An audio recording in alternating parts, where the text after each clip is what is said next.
Magandang araw mga kaibigan, ako nga pala si NJ at welcome sa NJ Mejia TV. Dito sa ating channel, pag-uusapan natin ang mga paksang may kinalaman sa kultura, buhay, at politikang pang-Pilipino. Kaya, kung interesado ka sa mga paksang ito, siguradong magugustuhan mo dito. Huwag na rin kalimutang i-like, share, at mag-subscribe na rin para sa ating channel.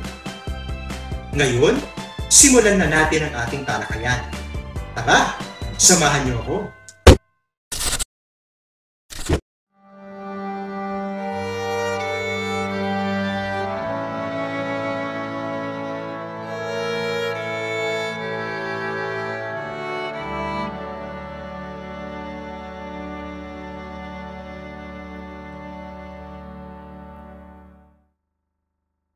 Ang ika-56 na kabanata ng Noli Me Tangere, ang mga sabi-sabi.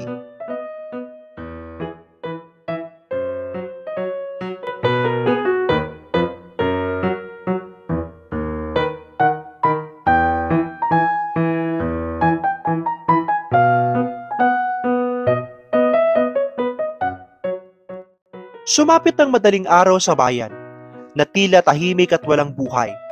Ngunit unti-unting nabuhay ang lansangan ng mga tunog ng hayop at tao.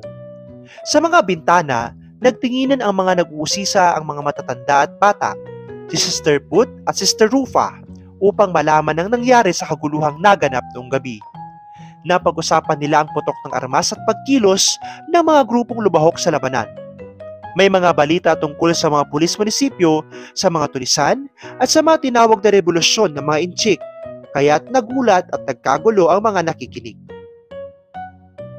Unti-unti ring lumabas ang mga tao sa lansangan, bata, matanda, at kalalakihan na nagkukunwaring nagdarasal o naglalakad upang matiyak ang kanilang kaligtasan sa gitna ng takot at panganib.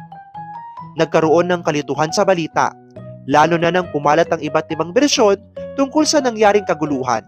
Kasama rito ang pagtatangkang itakas ni Ibarra si Maria Clara, ngunit ipinagtanggol siya ni Kapitan Tiago at ng mga Gwardiya Sibil.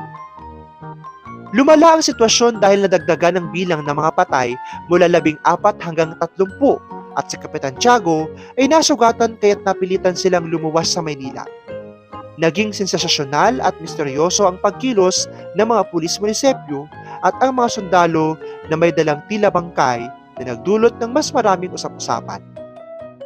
Sa huli, ang kabuuang bilang ng mga patay ay tumaas sa 38 na ikinagulat at ikinabahala ng buong bayan at nagdulot ng malawakang sabi-sabi at misteryo sa kanilang paligid. Sa kabuuan, ipinapakita ng kabanata ang kaguluhan, tsismis at hindi tiyak na impormasyon na bumabalot sa bayan matapos ang trahedya.